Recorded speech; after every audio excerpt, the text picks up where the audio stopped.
నమస్తే అందరికి, welcome to Praveen tech tips అన్నమాట. సో ఇవాళ వీడియో వచ్చేసరికి అయితేనేమో కేఎఫ్సి కౌన్సిల్ గురించి అన్నమాట. సో ఫస్ట్ చిన్న రిక్వెస్ట్ ఏంటంటే ఛానల్ సబ్స్క్రైబ్ చేస్తుంది, welcome present latest tech updates కోసం ఫేస్బుక్ అయితే పేజ్ లైక్ చేయండి.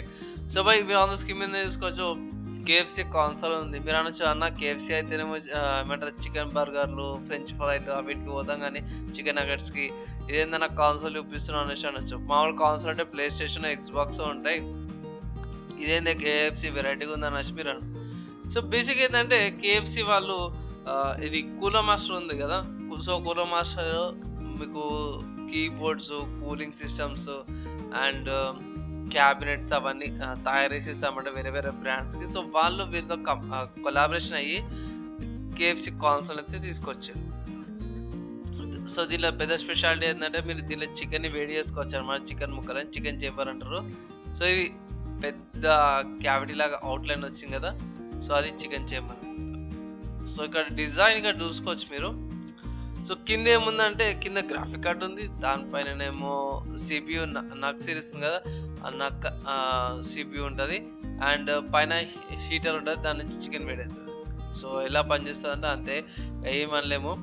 సో ఇప్పుడు అనగా నక్ అనేసి, సో ఇది కొంచెం కన్ఫ్యూజింగ్ ఉండొచ్చు కానీ నాకు 9 ఎక్స్ట్రీమ్ కాంపాక్ట్ ఎలిమెంట్ అనమాట. సో ఏం లేదు ఫ్రెండ్స్, ఇది నాకు ఏంటంటే ఇది సిస్టమ్ లోపల సెకండ్ సిస్టమ్ లాగా పనిచేస్తుంది. సింపుల్ చెప్పాలంటే నార్మల్గా మీరు మీ మదర్ బోర్డ్ ఏదైతుందో మదర్ బోర్డ్లో మీరు గ్రాఫిక్ కార్డ్ పెడతారు. సో ఆ గ్రాఫిక్ కార్డ్ పెట్టే ఏ జాగ అవుతుందో జాగలా ఇది పెట్టేసి దీనికి డిస్ప్లే పోర్ట్ వస్తుంది అండ్ పవర్ సప్లై అయితేనేమో మెయిన్ సిస్టమ్ నుంచే తీసుకుంటుంది. ఇక్కడ చూసుకోవచ్చు దీనికి పవర్ సప్లైకి సపరేట్ ఒక పోర్ట్ ఉంటుంది, ఆ పిన్ పెట్టేసి పవర్ సప్లై ఇవ్వచ్చు. సో దీని నుంచి మీరు ఇంకో సెకండ్ సిస్టమ్కి ఇచ్చి కూడా ఒకటే సిపియు నుంచి సెకండ్ సిపియు యూజ్ చేసుకోవచ్చు. ఈ నక్ సిరీస్లో దీనికి సపరేట్ స్టోరేజ్ ఉంటుంది అండ్ సపరేట్ ప్రాసెసర్ కూడా ఉంటుంది అనమాట. సో దానివల్ల మీరు ఇంకొక మానిటర్ కనెక్ట్ చేసి కూడా యూజ్ చేసుకోవచ్చు, అంటే సిస్టమ్ లోపల కూడా ఇంకొక సిస్టమ్ అన్నట్టు అనమాట. సో అది కొంచెం బెనిఫిషియల్ అవుతుంది. కింద చూసుకుంటే వీళ్ళు అక్కడికి వెళ్ళే ముందు ఈ నక్క గురించి కొంచెం చెప్తాను తర్వాత.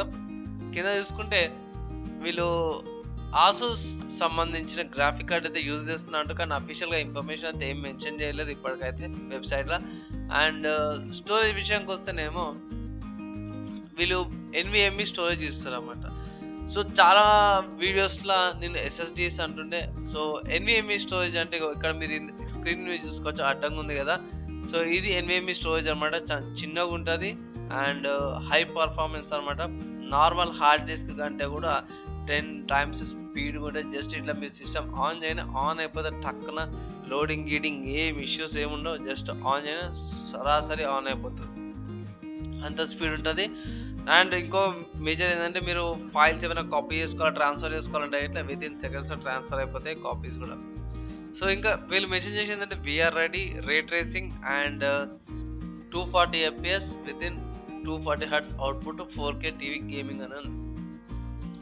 సో ఇక్కడ వీళ్ళు రే ట్రేసింగ్ అని ఇచ్చారంటే ఆబ్వియస్గా 20 series గ్రాఫిక్ కార్డు ఉంటుంది, ఎందుకంటే రే ట్రేసింగ్ బడ్జెట్లో లేదు. సో 20,000 30,000 గ్రాఫిక్ కార్డులోనే రే ట్రేసింగ్ మనకు వస్తుంది. సో మీరు అనొచ్చు అన్న ఇంతకుముందు నక్క గురించి చెప్పినావు కదా, దీని గురించి కొంచెం ఇన్ఫర్మేషన్ ఇవ్వాలి. సో ఇక్కడ చూసుకుంటే నేను అఫీషియల్ ఇంటెల్ సైట్ అనమాట, మళ్ళీ కన్ఫ్యూజ్ కాకుండా ఈ లింక్స్ ఏమంటారు ఈ వీడియోలో ఉన్న లింక్స్ అనేవి మీరు డిస్క్రిప్షన్ వచ్చేస్తే మీరు వెళ్ళి కూడా పర్సనల్గా చెక్ చేసుకోవచ్చు. సో బేసిక్ ఏంటంటే నాకు ఇంతకుముందుకే చెప్పేసినాను సిస్టమ్ లోపల సిస్టమ్ లాగా పనిచేస్తుంది అనేసి. అండ్ ఇక బేసిక్గా చూసుకుంటే ఇది విండోస్ 10 అండ్ లినక్స్ కంపాటబుల్ ఉంది. ఇదే ఇయర్లో లాంచ్ అయింది 2020లో. అండ్ M.2 SSD సపోర్ట్ ఉంది. సో M.2 SSD అంటే సింపుల్ చెప్పినా కదా NVMe కింద. సో ఇది అడ్డంగా ఉంది కదా, దీని కూడా M.2 SSD కూడా అంటారు. సో అది అనమాట.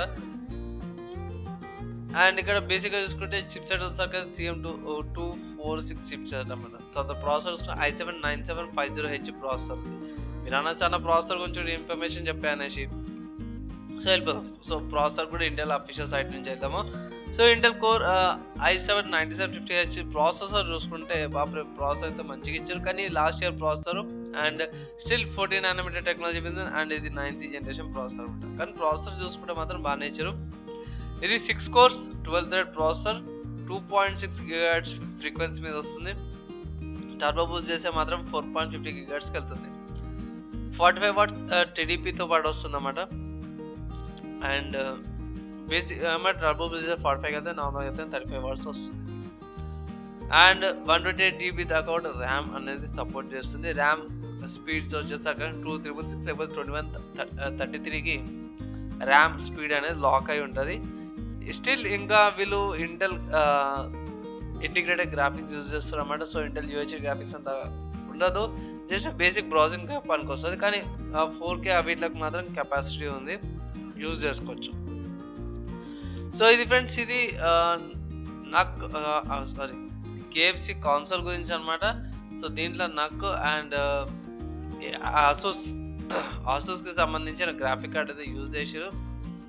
అండ్ దీనిలో యూజ్ చేసే ప్రాసెసర్ కూడా ఉంది, i7-9750H ప్రాసెసర్ అన్నమాట. సో గేమింగ్ అయితే 240 FPS ఏమో కానీ 100 FPS అయితే ఇస్తుండొచ్చు. సో మీరేమనుకుంటారు దీని మీద, మీరు కొనరా అనేసి కింద కామెంట్ చేయండి. ప్రైస్ అయితే ఎక్కువ ఉండే ఛాన్స్ ఉంది. సో ఇది కొంటారా లేకపోతే మంచిగా సోనీ ప్లే స్టేషన్ తీసుకొని గాడ్ ఆఫ్ వార్ సిరీస్ అన్ని ఆడతారా అనేసి కూడా కింద చేయండి. అండ్ ఎక్స్బాక్స్లో కూడా అయితేనేమో హ్యాలో ఉంది.